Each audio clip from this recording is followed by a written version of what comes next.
2. Zwei.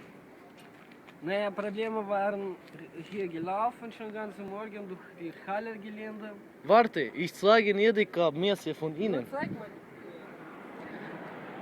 Da, diese Messe. Okay, weiter. Da war ich mit Tobias, Was hast du noch mit Tobias gemacht? mit meinem Kollegen Tobias. Du bist, was bist du? Mal? Wie heißt es? Mal? Was steht da doch? Was bist Leiter, Mark. Marktleiter Okay, okay. von Edeka. Mhm. Komplette Edeka. Bei uns, Wo? in dem Dorf, wo ich wohne. Und wo bist du genau nochmal von Russland oder von wo? Ich komme ja von Russland. Ja, wo von Russland? Von Ural. Von wo? Uralgebirge. Was sind deine Nachbarn? Ich hab jetzt mein Nachbarn Italiener. Ja, In Hochhaus. ja. Karlsruhe. Nein, nicht hier. Ich meine in Russland, die Nachbarn. Wie heißen die? Die Chinesen oder ne? Was? Nee, da war Kasachen. Ja, wie?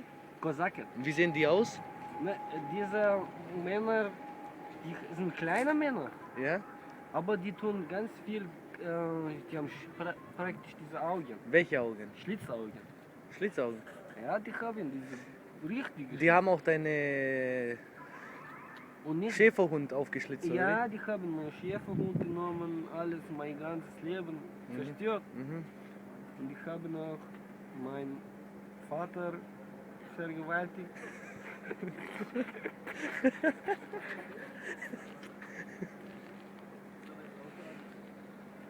Und das Problem war, Aber was bestellst du jetzt hier noch? Scheiß auf Probleme. nee, ich habe jetzt Wodka schon bestellt, 400 Flaschen, Ja. eine Palette. Ja. Und jetzt noch Reisschnaps. Was? Reisschnaps. Wieso reicht das? Ja, für die Kasachen. Das trinken doch Chinesen. Ja, die Kasachen immer Reis gemacht und Schnaps. Ja? Haben noch Schnaps Reis gemacht. Hast du noch Probleme mit den italienischen Nachbarn? Ja. Hä? Ja doch. Immer wieder gern.